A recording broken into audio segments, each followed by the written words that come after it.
1 second, YouTube.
What's up, Underworld Ministry? What's going on? What's up? Sorry about that. We had some technical difficulties. We got logged out of Facebook for some reason, so. And we have to have our Facebook viewers. Yeah.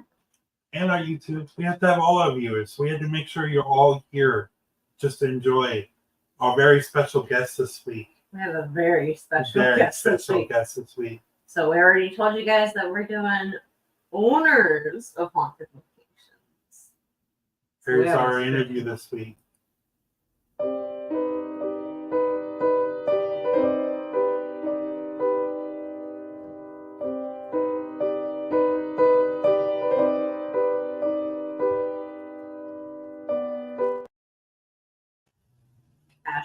Asmore Estates. What can I say more than that? If you're a paranormal investigator, you know exactly what Asmore Estates was. And if you're not, Asmore Estates was a former poor farm that turned into a psychiatrical hospital. Now, our guest now is the owner of Asmore Estates. He's restored it. He lets people come in and investigate it. Let's meet our friend Robin Terry. Hi, Robin. Hey guys, thanks for having me on. No Thank problem. you so much for Thank giving you us for the time coming to hang come out. and see us. I'm glad to do it. Some people, Jennifer Wallace says hi. Hey Jennifer, hi. Hey guys, nice to see you all tonight.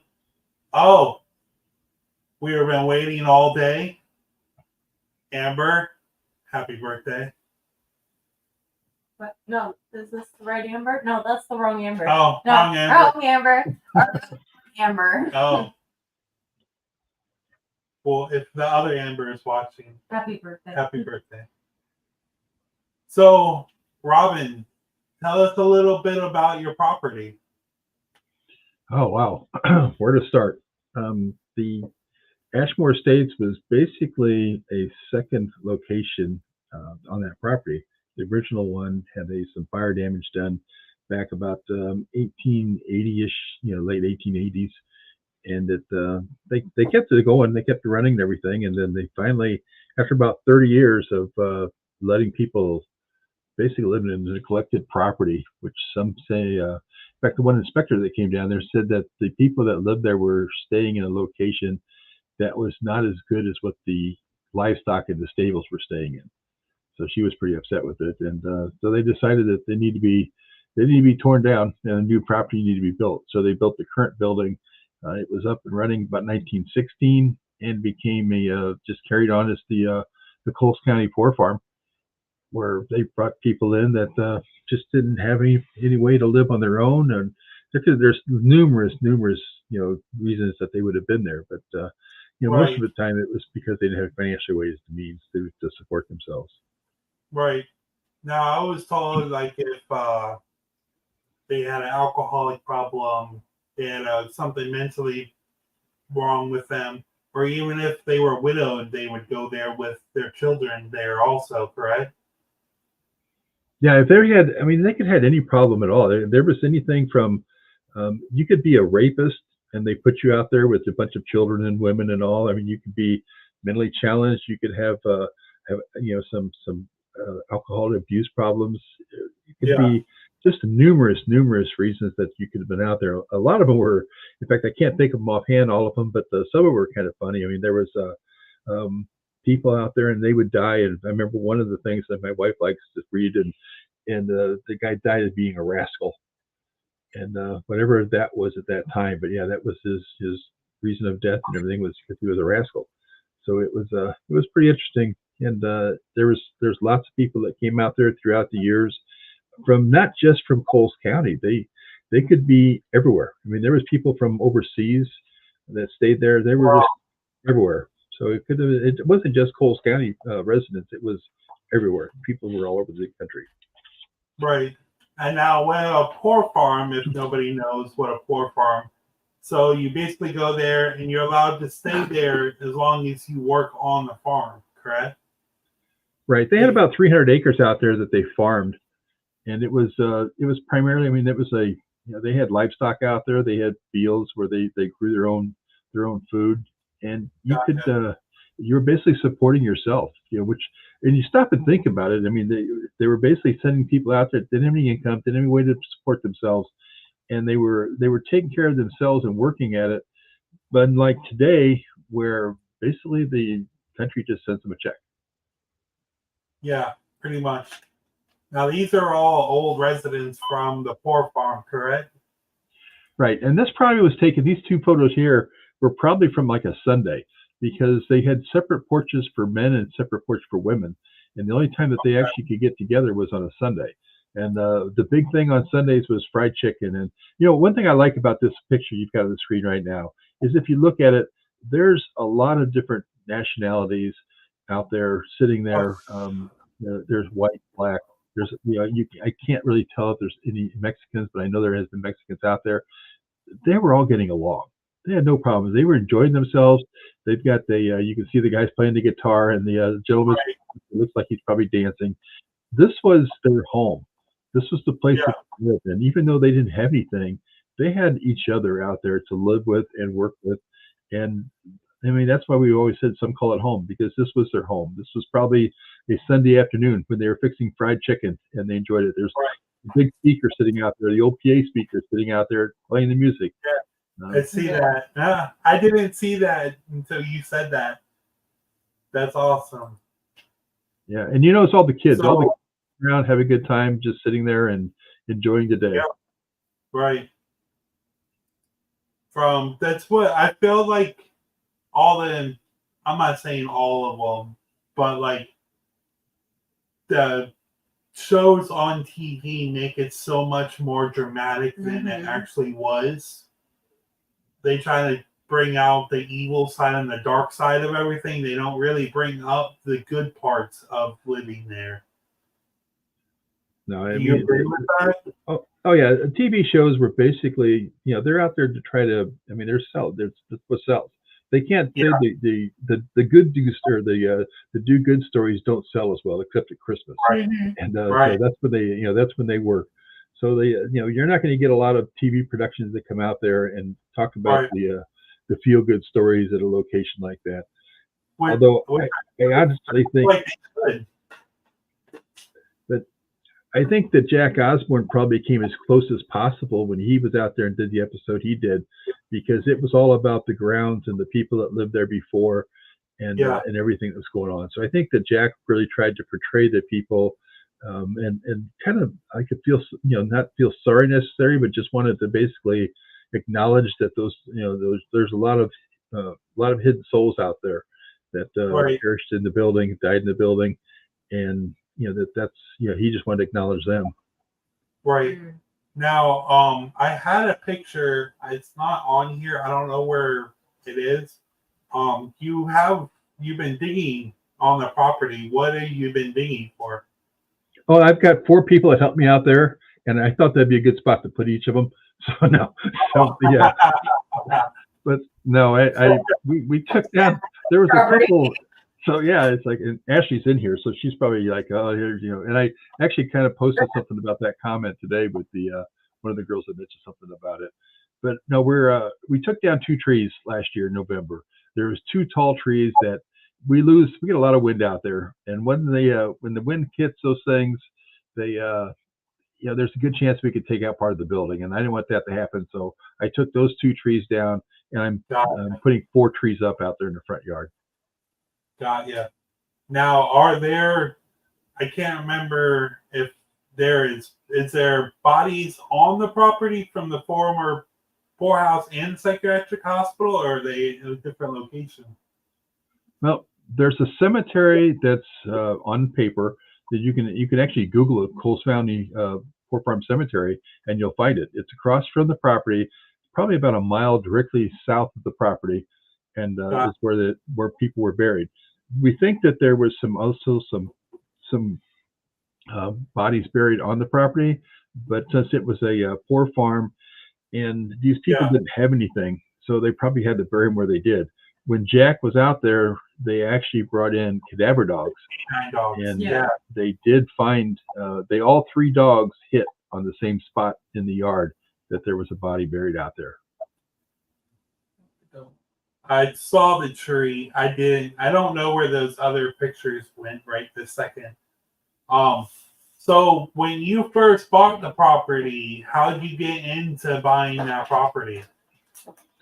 That's kind of a strange story in itself, because I actually lived 2 hours away from there. Okay. And when I was running a haunted house here in the building, and it was like 2013. And we decided to shut our haunted house down. We were done with it. We weren't going to do it anymore. And I started to put the property, or put the props and things like that up for sale. And I had a guy contact me and said, "Hey, I'm interested in buying some of your props if you're going to sell them."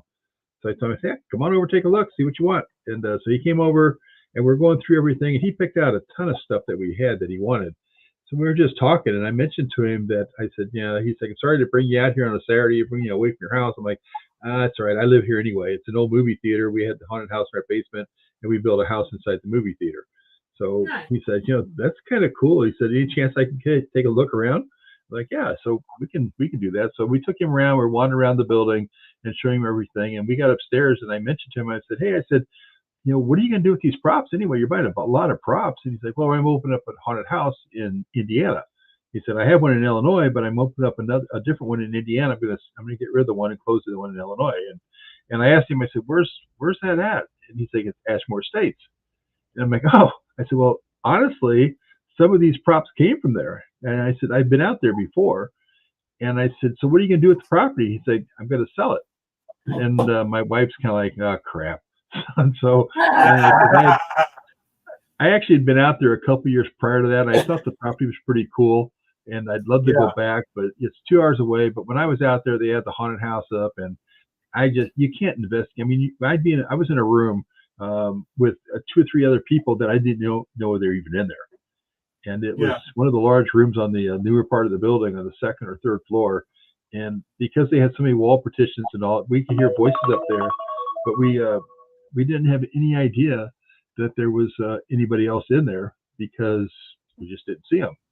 So I'm like, "Yeah, so like, that's it. I'm done." So I ended up going out to the car and just kind of sat in the car for the rest of the night for the most part, and then drove back home. But when I decided that when it came up for sale, I decided, let's go take a look at this place and see what it looks like. Right. Have you always been interested in haunted properties? Not by choice. So I mean, I live in a movie theater that is haunted, and when I bought it, when I bought it, we were just going to put our office in the front of it. That's where I'm sitting right now, is in my office in the theater. And then I said, I told my wife, I said, "We're here so much, we should just build a house inside of it." So we decided to go ahead and do that. And when we built the house, then we started hearing things, and we started seeing like motion lights, things like that going off and on that shouldn't be going on and off, and started some stuff. Well, I had some people that came over and wanted to go through and do an investigation one night. And I told them, I said, yeah, that's fine. If you guys want to do it, we'll set that up and do it. And they called me back and told me, it's like, we really didn't get anything. This was actually before I was involved in the paranormal. And they said, we didn't get anything. So, but we'll let you know. So they called me probably about 2 weeks later and said, we need to talk. So they came over and started letting me hear stuff on their recorders and everything on their computer that they pulled off. And I'm like, this is fascinating. I love it. And so I jumped in and we started doing stuff together. And I started doing things with them and kind of, the thing that when I do is when I usually get involved with something, I'm kind of like in it 110% and head over heels. So it's like if you got to have one, you got to have 12.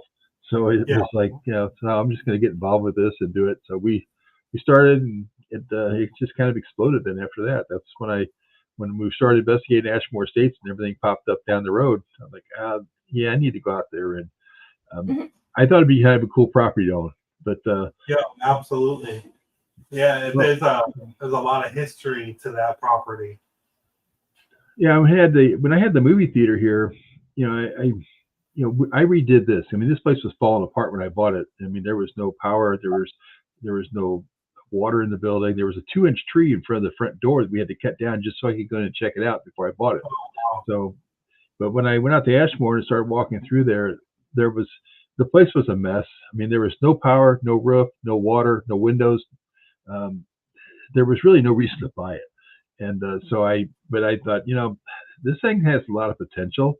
And those are in fact, the top one there was what it kind of looked like then just about the same time when I walked in or I bought it. Yeah. But yeah, that was April 2014. Yeah, that's what it looked like when I decided to buy it. Just those pictures there. And actually, those are cleaned up photos compared to what that one there is not. That was one of the ones probably from originally. But yeah, when the portraits are all taken off, the 2014 one there at the top is what it looked like the day I went out and bought it. And then the other one down below there is pretty much still what it looks like today. That's the door that those people were sitting at. So yeah, it was. I mean, it was a mess. So. Yeah, you definitely did a lot to clean that area up. It looks so much better. Yep, I've got a lot of help. I mean, with that come out there, and when we start doing this, I had people. It was kind of fun because I bought Asmore. I kept it quiet. There was probably only a handful of people that really knew I was going to buy it. And so when I went out there and I bought it, we closed on a Friday, and I took a picture of the place and I posted on Facebook. I'm like, the only thing cool about owning one haunted location is owning two. And so my phone started blowing up. People are like, you bought Asmore Estates? And I'm like, yeah, just closed on it and it's fine. So then people are like, well, let us know if you need help with anything. I'm like, yeah, and I'm not one that wants to ask people to help with anything. I plan on, when I bought this, the idea was we're going to go out there, we're going to work on it. It's going to take us some time to get this place cleaned up and everything. And but I had people contact me so much. I'm like, if you guys want to come out and help, that's fine. And then we started scheduling dates because everybody wanted to. And without the paranormal community, I would have never got it done as quick as we could. That's one of the things I love about this community is how many people are willing to help. Like the real people are awesome that are actually in it to restore and research these historical locations and keep them going. There's a property here in Florida that my friend owns, and he's doing a great job. Yeah, it's a former 1912s jail. Okay. And he's done a wonderful job. He's restoring it just like you are. He is Asmore Estates known for like historically, or is it like a national landmark now, or? No, it's not on the national landmark. I've never done that. There's some issues when you start doing that because you have to put things just pretty much back the way they were. So I probably would have had to change the windows around, and instead of spending a few $1,000s on windows, it probably cost me $100,000 on windows. So I've stayed away from that. Doing that type of thing. Got ya. We had a lot of experiences there. We went back in 2002. Nice. That's awesome. So before we get into a little more pictures, how long have you owned Asmore? We bought it May of 2014, so it'll be 10 years coming up there in the next couple of months. Nice. And Wow. when I bought it. Now, when did you start letting teams come in there, investigate right away after it's restored enough to where people could be in there? Well, that was kind of I actually got some hard feelings with a few people back then because I'm not one that wants people to come into some type of a dump situation, which is what that really was. And but they had the previous owners had actually rented the place out the way it was, and they didn't give me a list of any contacts whatsoever, other than just, yeah, here's the date these people are going to be here. And so I had no idea how to get a hold of anybody. So Yeah. a lot of them came out, and then some of them contacted me when they found out there was a new owner. And I say, hey, look, that place is in bad shape. You don't want to be out there right now. And like, well, we've got a schedule. We're going to come out. And I'm like, I can't send you money back because I don't have it. I said, that was their money. They already spent it. They won't send you the money back. You just, but so a lot of them came out anyway and went through it. But I actually did have them all come back then later when it was cleaned up. Said, you need to come back sometime when it's cleaned up. And so we did that. But there was probably, I was hoping to get it ready up and running by about September. That's when I was hoping after buying it in May. I was hoping I could have it up and running about 4 months. But we were fortunate to have it cleaned out because of all the help I had by June. We were up and running. And, we didn't have everything done, but we didn't have all the windows on and things like that. But we had all the windows into place by October. We didn't have any water on the property yet because we needed to get, it was going to take some time to get that done. But we did get that done, a little later in the year and all too, and got everything up and running with that. So do you guys have like a certain area where all the teams hang out? Got like a little hangout room or? Yeah, we have a room on the first floor. The previous owners had it up on the second floor, and since I usually carry a lot of equipment with me, I'm like, no, that's not going to work. So we put it on the first floor. We've got one room, and actually 2 larger rooms that we've got set up basically as our team room. And we've got plenty of electrical outlets in there, things like that. So they have plenty of room to charge stuff while they're there. And, so there's that room's heated. So they, in the winter or when it's cold out, they can stay warm. Got you.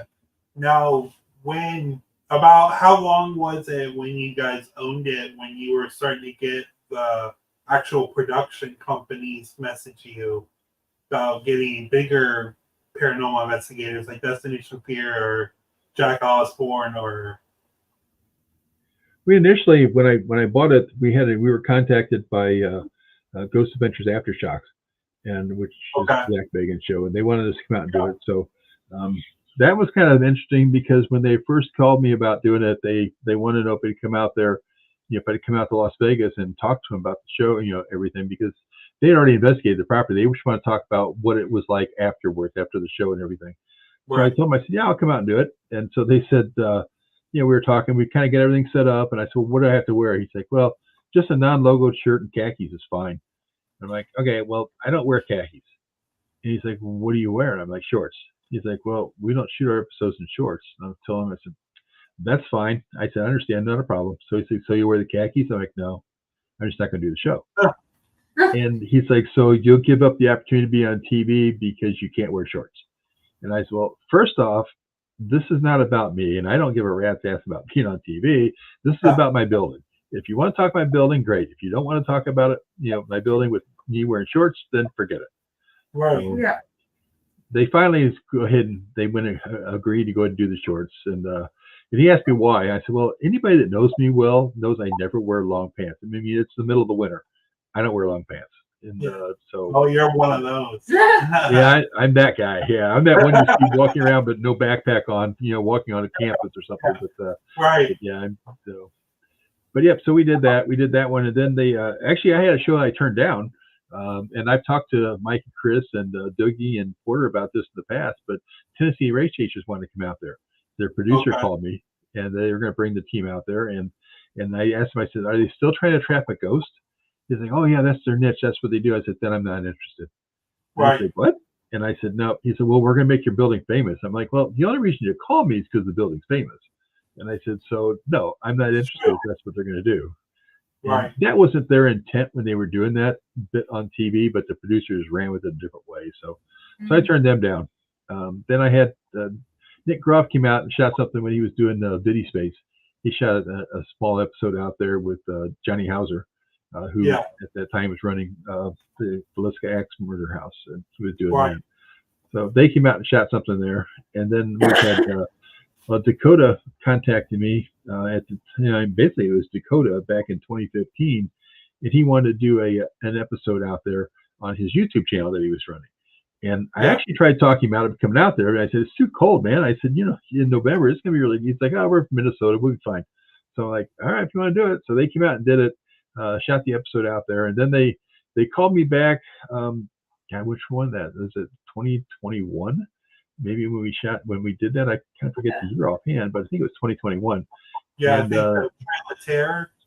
Yeah, but they told me, they said that he wanted to come out and shoot it there because he said our first episode that we ever did was at Asmore Estates, and he said this may be our last season, season 4. He said, so we want the last place we go to be Asmore Estates. And I'm like, all right, well, it didn't show up like that in the when they scheduled them on TV. That Ashmore wasn't the last episode because they always juggle those around. But yeah, that was the last place. When they got done the set, they were wrapped that day. Everybody was saying goodbye because they would never see those people probably ever again.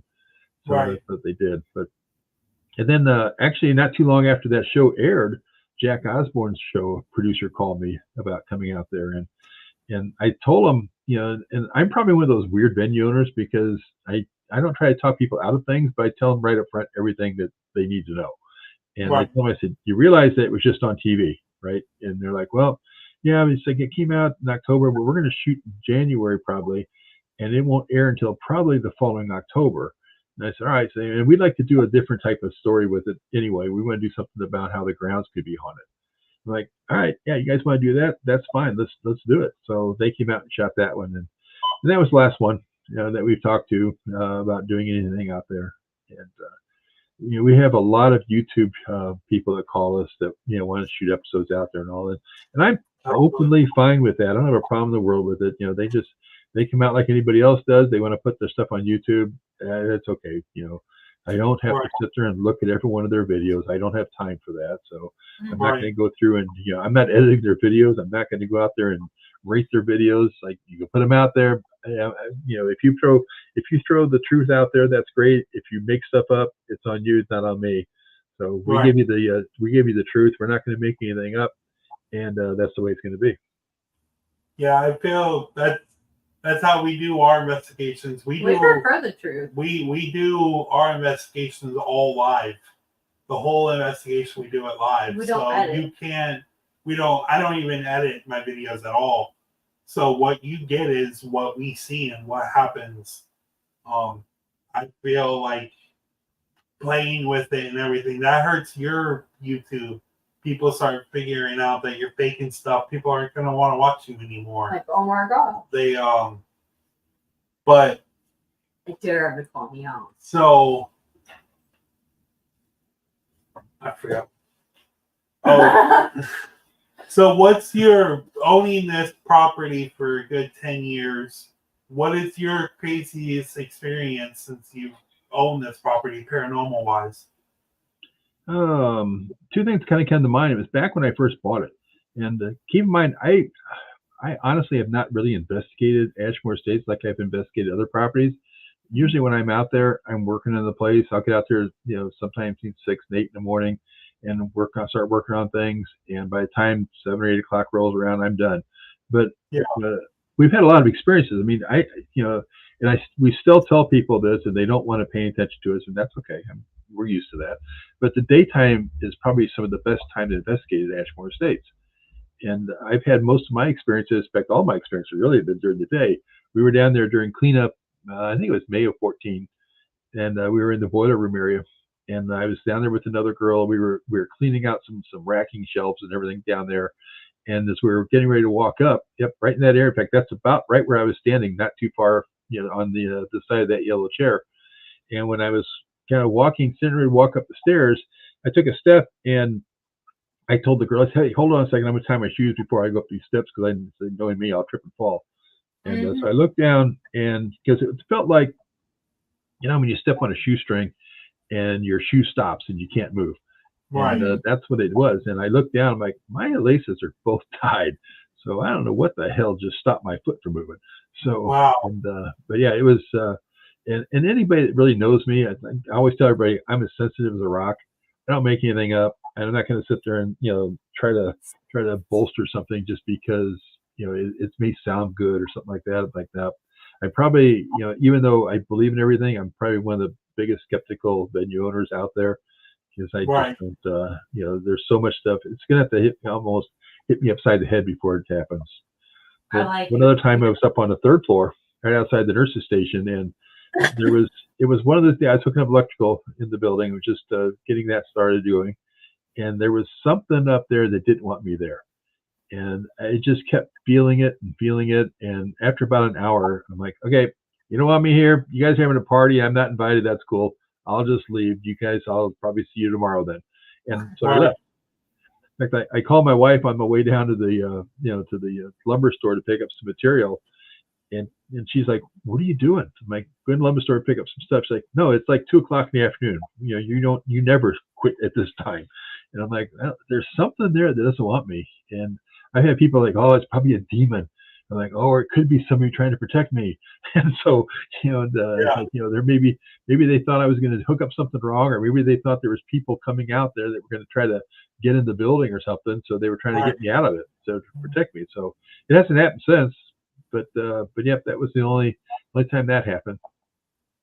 Now, out of the whole property, I understand when it was a psychiatric, they would have the worst of the worst on the third floor. Right. They put them up there basically because the people on the first floors where they had like offices, they didn't want to listen to them screaming and things like that.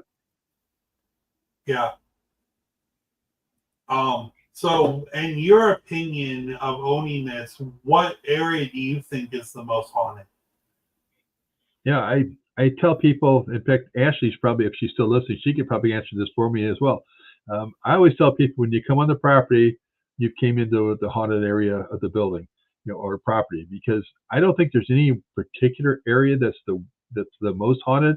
It seems like there's people have a lot of experiences in the boiler room area is where a lot of them have them, and especially female in that area. But I mean, I've had experiences in the boiler room right there where you're at. That's where I was at on the third floor, outside that nurse's station. Yep, that's the spot where the electrical had some issues up there when I was kind of forced out.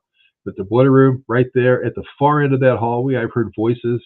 The second floor, we've had situations there. On the second floor, where there's been some things going on. And right on that last picture you showed, there's a white door there on the right side. And we've had people that have seen basically shadows walk through that door. I've not seen it myself, but yeah, there's been, I don't think there's any place in particular. And I think if people will try, if you sit and just find a spot that's comfortable, spirits will probably come to you. I mean, I don't think you have to go out and look for them. They'll come to you. Just, open your mind and listen. There's a wall. Right on down as you walk down the bottom of the stairs. There's some graffiti written on the wall that I've left. Right at the bottom of those stairs down on the first floor. It says, these walls can talk. Open your mind and listen. And I think that's true. And that's what you've got to do in there. If you just open your mind, I'm not talking about trying to, make things up or something like that, but just listen. Let the walls talk to you. Absolutely. Yeah, that's one thing that we were told. I've had multiple investigators that have done this for years, and they've said the same thing. That just they'll come. They're more curious of why you're there than you're curious of why they're there. Oh, I'm pretty curious. We're curious that we're there, but that's their space. We're entering their space still. Right. Like I said, they're more worried about why you're here and more, what are you using? What are you trying to tell me to talk into? We've had, just to take a sentence away from my Hannah that used to be out there that passed away. She always used to tell people we can't make them tap dance. But, right. Yeah, Ashley told me about that today. Is that they were doing a tour out there today with a family, and there was a ball rolled down the hallway Oh, They weren't wow. investigating; they were just doing a walkway, and Yeah. the floors there are poured concrete, and they don't slope really at all. And you know, we've had balls sit on those concrete floors sometimes for a week or 2 weeks or something like that. They don't move; they just sit Yeah. there. Wow. Do you put out props for it to move? Do you like a certain? Do you have like a certain spot that children were at more than adults, or were they kind of just spread out wherever? Now we've got there's toys throughout the entire building, and we Okay. don't have anything. I'm not going to mention the location, but we don't have that one person that supposedly moves that ball down the hallway. Which I've been in that hallway. In that hallway, I've thrown a level on it just to make sure it's at a level. So Right. it's not going to take much wind to move a large ball on an unlevel floor. And Right. we keep the windows pretty much always locked up. I mean, I know that the windows like today, they were all closed. They didn't have the windows open. I'm sure that they might have because it was nice out, but usually the windows are always shut because it's not. Right. It's usually kind of cold in that building. Even right now, even though it was a nice day today, it was like 60 some degrees, it was still probably 45 degrees inside the building. Oh, wow. And then Now, it's all brick. Yeah, and it holds the heat and holds the cold. Mm-hmm. I couldn't imagine being there back in the day of being there in the middle of the winter with no heat, no nothing, just freezing in that building. Well, back then they had heat. There was a boiler system in the building, which is down in that boiler room, and they had heat because they had a radiator heat going throughout the building. But Okay. they probably had some. There was heat. Not sure how well it was. I mean, those walls are not insulated or anything like that. But there's like, back then they didn't use insulation. They used like an open air chamber into some of the block in the wall, so that cold would come in slowly. And it was like it's kind of like taking glass and putting a glass, spread apart so far, watching a bullet go through, and that bullet finally stops because it Right. can only go through so many sheets of glass. And that's kind of what the cold air is like coming through there. It goes through and it stops, and then it starts trying to go to the next wall, and it slows down and stops. So, Right. but the toughest part would have been during the summer because there was no air conditioning in the building at all. Oh, Mm-hmm. see, I'd be okay. So it's kind of reverse.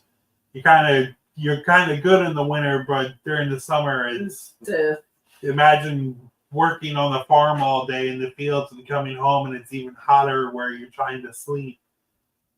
Yep. In fact, the caretaker of the location, the guy that was superintendent when it was a poor farm, they had a house on the property, and you might have had it one of those pictures you showed earlier, one of the original back when I think the '60s when those pictures were taken. But there was a property house there was the caretakers, and they had air conditioning in that house. So the caretaker would move over to the house during the summer when it got so warm, and the caretaker could stay there. Unlike Got you. the residents, they had to stay in the building. Right. Now, when were they locked in the building? Like, were they free to go, or once you're in the poor farm, you're in the poor farm? Because I know they were known as inmates. Right. They were called inmates basically because they had nowhere else to go. If they had someplace they could go, they could leave. They weren't locked in or anything like that, but there was nowhere for them to go. They just if they left the building, they were on their own. And Right. other than like living on the street, I mean, you have an option. You could live on the street, or you could live in this location where you got 3 meals and everything, and you had to work some, but out the Right. street, you're panhandling, and you weren't going to make it. Right. Especially in the winter in Illinois, that's not any way possible. Yeah, it gets a little cold sometimes. Yeah. I think I've been to Detroit. That's probably about as far north as I've ever been. I was in Chicago in the winter, and it is not fun. Yeah, Oh, Illinois, where our property is, it's about the same as Chicago weather. okay. Yeah, I've lived in Pennsylvania for 6 years, so I've been in the -0. But other than that, I'm a Florida boy.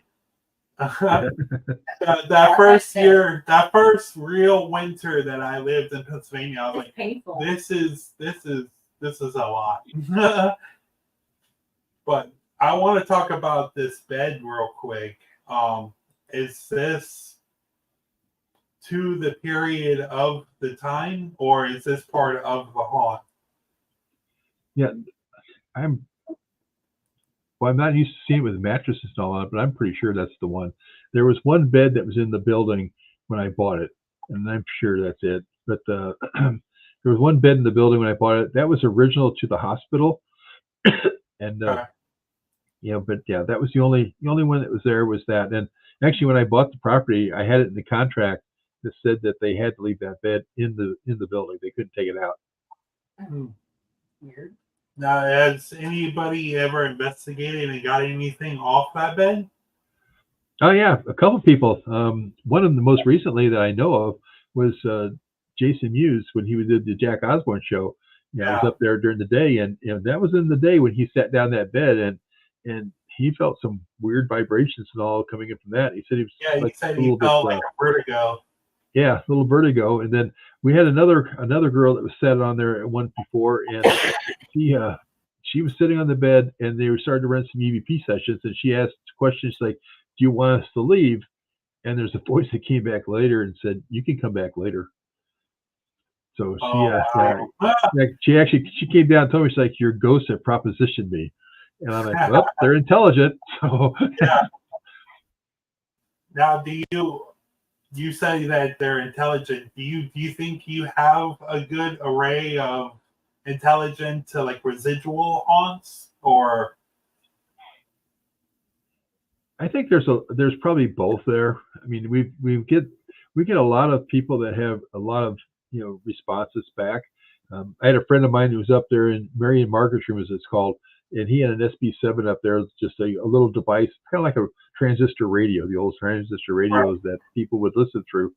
And he asked, he's like, "Hey, I'm up here a lot. Do you know my name?" And he came through and said, "Mike."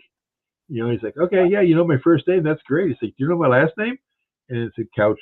And he's like, "Yep, I'm out of here." So he left. I'm like, "Well, that's what you came there for." I'm like, "They're obviously want to talk to you." And people that have had some great experiences there with intelligent spirits, and then I think there's a lot of reasons, just the way you want to.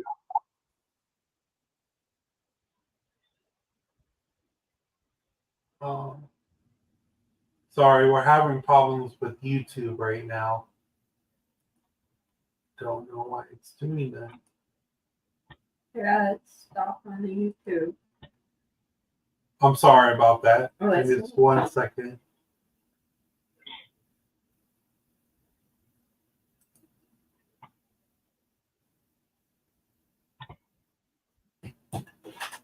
Well, we'll just keep going. It's okay. It's still going on YouTube, so we're good. Now it's back. Okay, we're good. Sorry about that for whoever was watching on YouTube. So yeah, we're showing live up on the screen anyway. Yeah. We're still good. We have a couple more pictures we want to talk about with you. So, do you feel? I think when I watched it and was doing my research, do you guys have a mimic there? I wouldn't say that necessarily. It might have been a different location. I might be getting my locations different. Yeah, I mean, people tell me that things happen there quite often, and unless I'm there, I can't say that it has happened.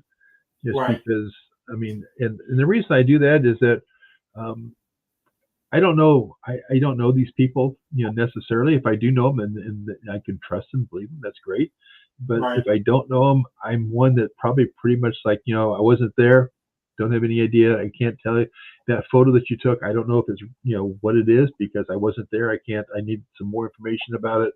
Right. And, you never know, especially in today's world, you never know if somebody's out there is going to fake something purposely just to see if you'll bite on it. And so I'm like, I'll just stay away from all that stuff. So I just kind of stay clear of it. I'll go through, and I mean, I had somebody not too long ago that contacted me and said, "Hey, I got a shadow figure we caught in the hallway. Can you take a look at it?" And I did. And I said, where you guys shot that, I've got a camera looking the opposite direction. I said, "Let me pull it up, take a look at it. Give me the time frame." So he did give me a timestamp on it. And I came back and I said, "Got some bad news." And I sent it to him. And it was one of their people's arm that they were seeing in shadow. So And he had already Oh, posted on Facebook about how they caught this cool shadow, and he did come back and say, well, he said fortunately the owner was able to look up some video stuff himself, and he found out that it was one of our people, and I was right. pretty happy that he actually came forth and said that, because that Yeah. doesn't happen a lot of times. Yeah, I feel like debunking is a big part of We try to- investigating. We try to debunk our own stuff. Yeah. Yeah, and that's one thing that when Jack Osborne was out there, and this didn't make the video, didn't make the show, but we were up on the third floor in the one of the rooms, a REM pod started going off, and instead of trying to figure out what was causing the REM pod, well, he could just ran with it and said, "Hey, this is kind of cool. We got this REM pod going off and everything," but Jack decided to try to figure out what it was, and they finally figured out one of the guy's wireless mics were tripping that REM pod. And so, and I said, and I told him, I said, I know this isn't going to make the episode. I said, but you just impressed me with what you did, because a lot of teams would have just ran with that, especially doing a TV show, jumping all over that. It's like, yeah, we got some action going on up here during the day. This is great, and that's it. But now Jack spent 10 minutes almost going through and trying everything to figure it out. He finally figured out that one of the guys' wireless mics was setting it off. Yeah, that's the whole part of investigating. Yeah, that's things like that happen. You have to figure out what it's doing it and why it's doing it. But what I do like to do, though, is when groups are out there and somebody will come downstairs and tell me, it's like, I just had a weird experience. I'm like, tell me what your experience was, but don't tell me where you were. And they're like, okay. And so they'll tell me what it was, and then I may be able to tell them where they were in the building when it happened. And I've had that happen numerous times, and I'm not psychic, sensitive as a rock. So, but yeah, it seems, and I don't look at cameras while they're down there or anything. And but I can, a lot of times people have that same experience in certain areas, and I'm like, yeah, this is probably where it was. And they're like, wow, it's a pretty good sized building. It'd be basically pinpoint right where I was standing when it happened. Like, yeah, it happens up there quite a bit. Which some venue owners will sit there when you come down and say, well, what'd you have? And they're like, well, I had an accelerated heart rate. My heart was just racing. It's like, oh yeah, it happens in that area all the time. Well, you don't know if that's true or not. But so I like to just do it the opposite. You had a bat trying to get in the upstairs window. For some reason we end up with like maybe 1 or 2 bats a year that get in the building, and we've had numerous we found that have died in the building, but it just seems like it's like, okay, this is like a 2-bat entry. So when one dies, another one can come in, but that's it. Only having 2. Wow. Now, we were talking a little bit before we went live. You say you have a big array of paranormal equipment that you like collecting. Do you set up equipment while people aren't there just to see if stuff happens, or? We've got probably, I don't know, close to 30 cameras throughout the building, or maybe more.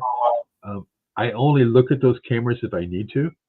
And because people are like, I'd look at them all the time. I'm like, well, yeah, that's right. Yeah, you say that, but when there's 30 cameras in there and they're recording things, and you have to go back and watch every one of those, I mean, you're not going to do it. You can't do it every day of the week. It's just too time consuming. But we will look at stuff, and Ashley, she'll look at the cameras every once in a while. Like the ball rolled down the hallway today, she tried to see if they caught that on camera, and it didn't trip the camera, so it wasn't there. But we do look at cameras to either debunk or to incriminate.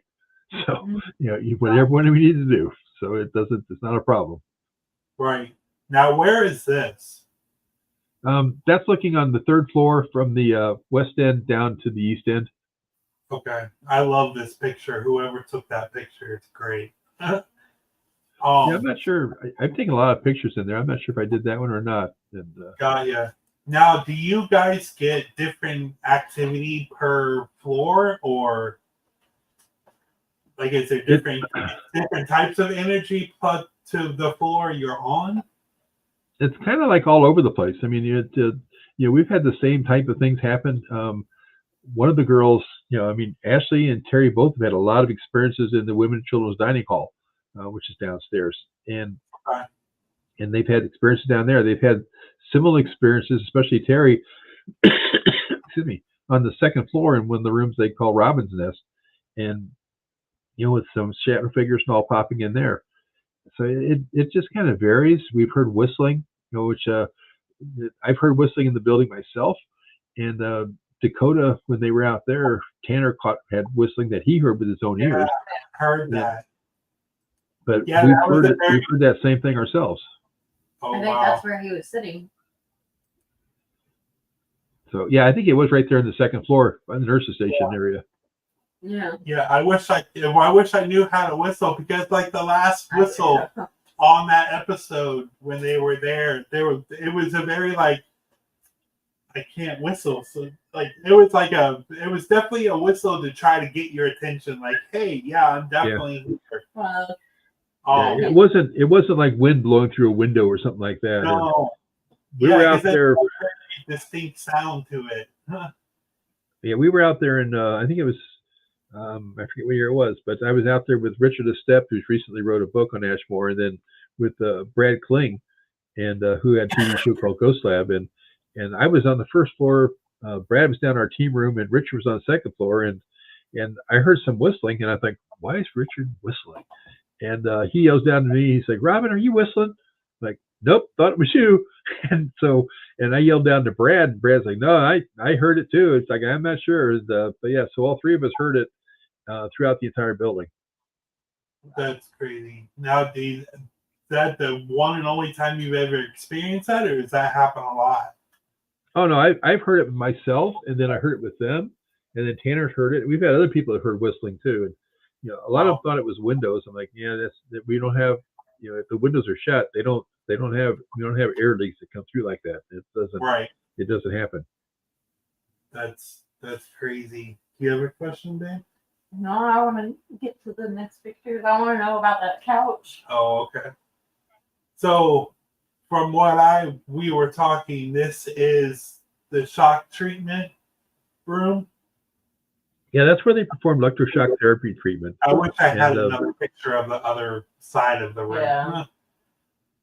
Yep, there was but yeah, the other side just kind of looks like pretty much like that. But there was a couple of ladies that came out that they were actually in school at Eastern Illinois University, and they came out and they were in their 70s. They actually worked at the building back in the 60s when they were in school.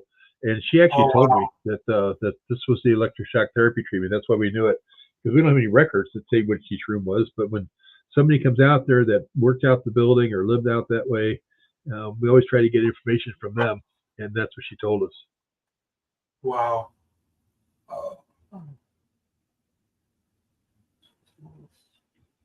So, have you always been into the paranormal before you bought all these properties? You said you lived in a haunted movie theater. Right. You own Asmore Estates. Were you kind of been into the paranormal before all of this, or? Not really. I mean, it was kind of something that I think anybody who's kind of interested in the ghost thing and always thinks, is it true? Could it be like that? And but I think that it was after they investigated here at the theater, then I kind of got into it more. They've done the Estes method out there quite a bit. In fact, actually, there's a couple of good stories about it in Richard's book that just got released last week. Nice. What was do you have a defining moment of when you started to believe, if you're a skeptic? Like, if you are a skeptic, when did you start to believe in all of this? I'm still a skeptic with stuff. It's almost pretty much got to hit me upside the head before I believe it. But with owning the properties and all, it's like that. And probably one of the most fascinating times for me is when I've been in EMT for 20 years, and I was on an EMS call during the middle of the day. This gentleman, his wife, he had a stroke. He was in the hospital. The doctors told his wife that he's going to die in the hospital. He's not going to make it. And so she went home and killed herself. Basically, popped a bunch of pills and OD'd and killed herself. Wow. Well, 2 or 3 weeks later, he gets out of the hospital. He's cured from his stroke, gets out of the hospital. He comes out, and I found out that his wife has, committed suicide. So we get called over there one day when he had a kind of a massive skin tear on his leg. And so I'm wrapping his leg up, and I look in front of me, and probably about 15 or 20 feet in front of me, I see a woman standing there in the kitchen. And I said, when we're done here, is your wife going to be able to wrap this up and take care of it for you? And he's like, "Oh, my wife's in heaven." I said, "Oh, I'm sorry, I forgot." I said, "I apologize." I said, "So your caregiver, she's going to do it." He's like, "No, there's nobody here but me." And I'm like, I'm looking up again. I'm like, "There's a woman standing right here in your kitchen." I can see her. I mean, I couldn't tell. It wasn't like I could look and see facial features and everything, but it was kind of Right. like a silhouette that you could definitely tell it was a woman. Mhm. Right. So I get done with everything and I'm walking out, and there's two other guys there with me, and it's like, did he say he's alone? I'm like, yeah. It's like, you didn't see the woman stand in the kitchen? I'm like, I did, but I didn't want to say anything in there with him. And the other guy said, yeah, I saw her too. It's like, there was plain as day, she was standing in there. So all three of us saw it. I think it was probably his wife that was Right. in there watching him and all. So just kind of bizarre, but yeah, I mean, it's stuff like that. I think a lot of people have experiences with the afterlife, but they don't realize they are. Right. Just kind of like what we did there. Yeah. Now, do you does your wife enjoy you owning these properties? Is she into it too, or Does she think you're nuts? Right, well, she knows I'm nuts, but besides that, she's probably sitting upstairs going like this right now. No, but she's great with it because she helps me out when I need it, but she doesn't bother me. In fact, she was actually, it's all her fault with buying Ashmore, because when we were leaving that day, we're on the road, and I said, because there was something about Ashmore when I'm walking on the second floor, and like I said before, I'm not sensitive at all, but there was something there that said, "Help us," and it wasn't more help them, but they wanted me to help their building. Since I bought Right. the theater, it was in such a bad shape, and I fixed that up and everything. We're living there. It was like they already knew what I did at the theater, so help us fix our building up too. So, and I think that was a lot of the spirits there. I mean, there may have been some dark energy in the past there, but if you stop and think about it, if you were living in a location maybe for 50 years that was either boarded up and you couldn't see out but maybe one window, Right. there was no roof. Nobody cared about this building, just like nobody cared about those people. And now all of a sudden, somebody comes along and fixes the building up, makes it nice. There's windows where they can look out and everything.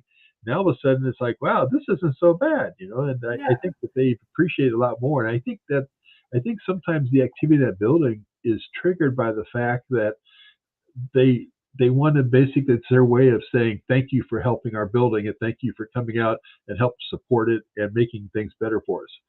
So Right. that's my feeling with everything with that. Got ya. I was about to ask you, do anything specific to start trying to trigger activity? Or do you just let it do its own thing? We don't do anything really to try to trigger it. I mean, we've got I should say props, but we've got items out there that people will take out there. I don't, we don't do anything in the building. In fact, when people come out and investigate, if I'm there, I'll take them out. Maybe ask you or whoever else is there. They'll take us through the building, and during the spring and summer, or even fall, we'll go outside and sit. I mean, we're not even going to be in the building, so we just go out there. We've hooked up. We've given them options. We've given them opportunities. We've put the paranormal puck, which is basically IR lights throughout the building. And we've got those throughout the building, so it makes people easier to investigate. We put a sound system in so people can use the sound system to investigate if they want to. They can hook up music to it, or they can use the microphone to run EVP sessions throughout the building. Wow. Cool. We've got camera wires ran through second and third floor, so you have to run camera wires. They're already there. That's We've awesome. done stuff like that to help people out with investigating wise. Absolutely. But yeah, I mean, it's not. I don't put any salt licks out for people to, like for deer. So we don't do stuff like that. Right. Now, you guys have a website, Ashmore.com, AshmoreStates.com. You have a Facebook. Do you have an Instagram or YouTube or anything for Ashmore? Yep. Actually, our website's AshmoreStates.net. And AshmoreStates.com, I think, is a realtor firm. So Okay. AshmoreStates.net. And yeah, we have a TikTok account. We've got a Twitter account. They're all underneath Ashmore Estates. And we've got those out there that are open. Honestly, I don't use the Twitter and TikTok as much. Instagram, we've got the same thing. I don't use it as much. I use Facebook a lot, and that's where we primarily do a lot of stuff. But since a lot of people think this is my full-time job, and even though it's a full-time job at times, it's not really my full-time job. Yeah. Yeah. running Underworld, a Yeah. full-time job plus my full-time job. Yeah. So do you have certain times of the year that you let people investigate? Do you have like an on and off season, or?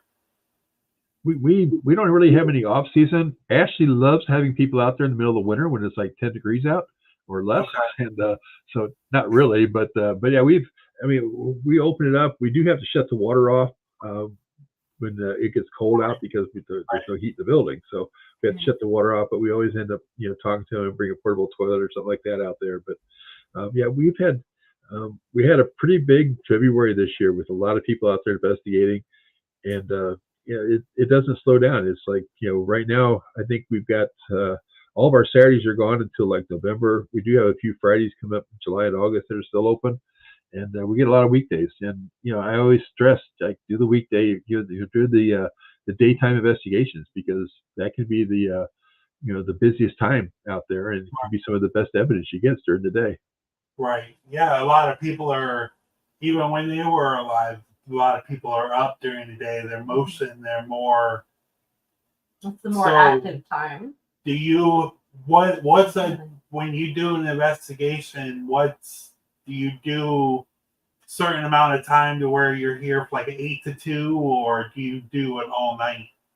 Now, most of our investigations, when we do the private investigations, they start at 7 p.m. and they go till 10 a.m.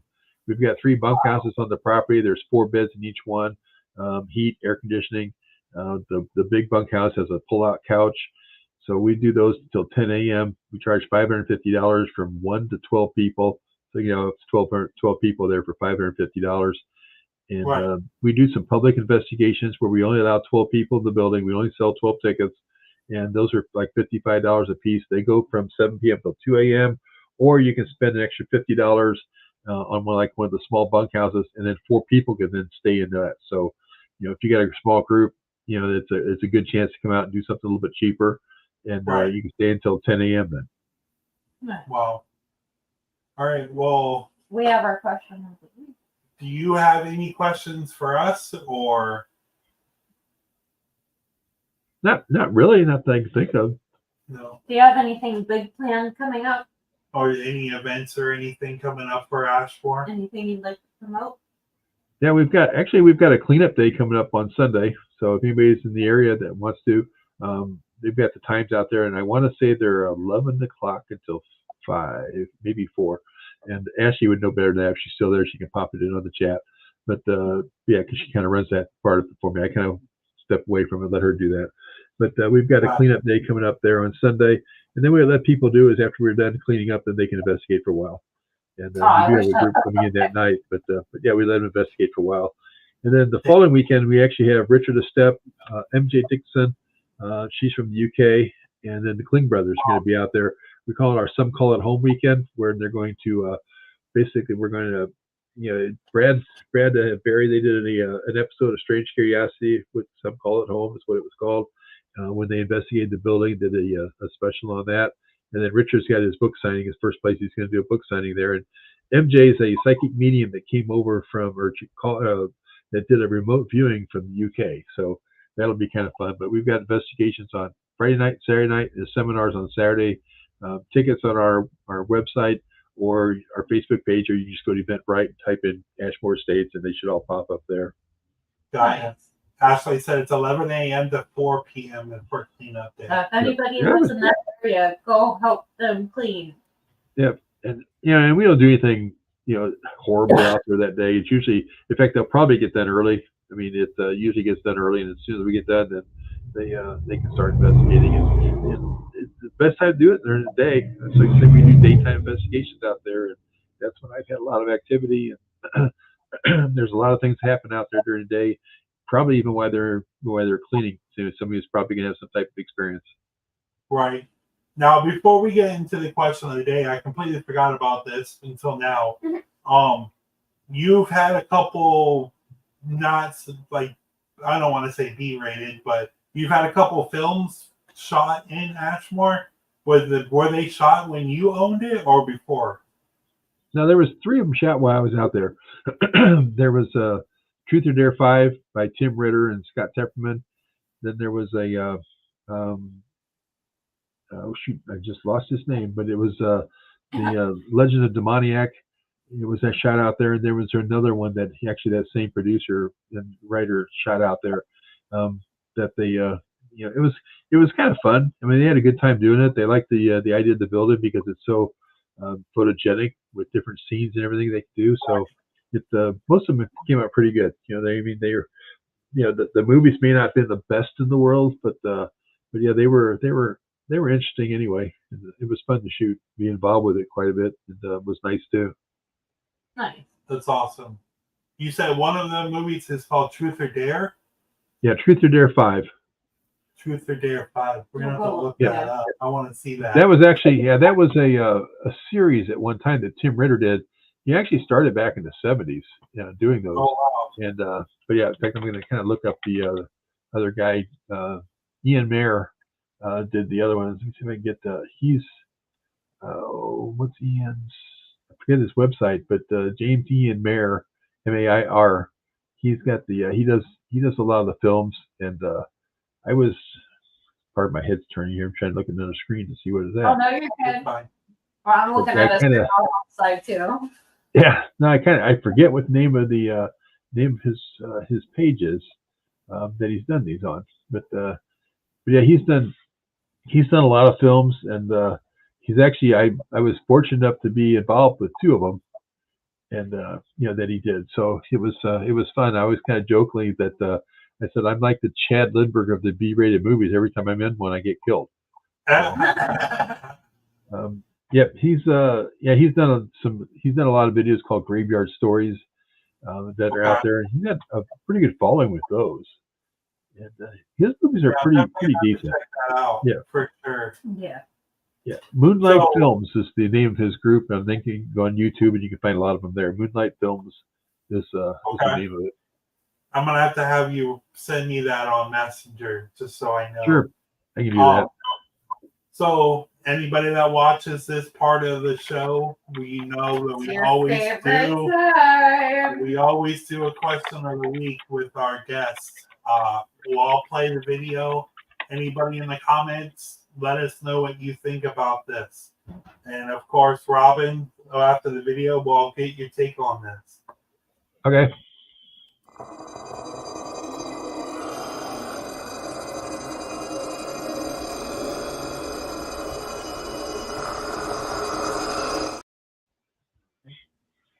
So, I think I've already answered that. Yeah, that's pretty much what our whole conversation was. But no, especially the one part about the suicide situation. Yeah. So, yep. And but yeah, I think that people will stick around the property after some type of traumatic experience. Right. I mean, I think the people at Asmore are there because that was their home. That's the only place they know. And why would you want to leave? Right. If you had that option, it's like, why not stay there? And I've always kind of been one that said basically that people can come and go as they want. I mean, I'm hoping that's the case because just give a chance to maybe travel and do some things differently. But hopefully you can kind of come and go as you want to anyway. Right. Well, we got a couple of people. Harlem says yes. Amber says I do. Any other people before we go? It's your last chance before we get to go. No? No. Oh. What do you think? I do. I 100% do. Being into like Eastern State Penitentiary and Pennhurst, I've never actually been in a property that was a former poorhouse like Asmore or anything yet. But I've been in just working in the trauma hospital at Bayfront. People come in and they die. They might not even know they've died yet. Like doing the Velisca house, the dramatic experiences, living in the poorhouse, living with people, living in that environment, and moving it to a psychiatric hospital, dealing with all that, just a mixture of all that energy. I feel like something would have that's kind of brewing to have a haunt, you know. We have one more. See, Says I definitely believe spirits can and I do stay. can and do Can and do stay. Got you. for sure. But before we go, I want to greatly appreciate and say thank you for coming in to have a conversation with us, Robin. Thank you to everybody who's come in and joined us on our Facebook, YouTube, and Spotify once it's up there. Yes. Facebook, Instagram, YouTube, Spotify, everything that we have on there except for Twitter, because I'm not going to Twitter. I'm not paying for Twitter. But everybody who's joined us tonight, thank you, and especially thank you, Robin. You've been my pleasure. Thanks for having me on. No problem. We definitely want to have you back once you have some more stuff for us. Oh, we can talk about something different. We haven't done. I'll drop a teaser to you real fast if you ever decide you want me back. Because absolutely. I mentioned that the building here I live in, the Haunted Art Theater, and it's haunted by a serial killer. Oh. We'll definitely have to talk about that. Oh. Yeah, that's what I've been interested in this whole time is what makes your place haunted. Right. And I would love to get more into. We can make a whole episode about it. Right. This is kind of like an introduction of the Asmore Estates. I kind of want to get more in depth. We didn't really get in depth of what happens in there, what happens after investigators leave. This is more of what are your experiences with not only the building but with other investigators. But I would love to do a part 2 with you if that's possible. Yeah. Oh yeah, let me know. I'd be glad to do it. We absolutely love having people come back and join us for a second or a third episode. Yeah. Like Natalie does. Yeah. Hopefully we make it up to your area and hopefully we can investigate your building also. Oh, for sure. Next time I'm up in Chicago, I'm contacting you. Yep, there you go. Says I know who the serial killer is. We'll leave that. We'll leave you guys hanging. I will leave you guys hanging on that. And on that note, I want to thank you, Robin. You've been an amazing guest. We loved having a chat with you. Tell your wife to convince you to buy more places. No, I'm dead buying locations. Yeah. All right. You have a great night. And you guys have a conversation with us. All right. Thank you so much. You have a wonderful night. Remember, always stay creepy.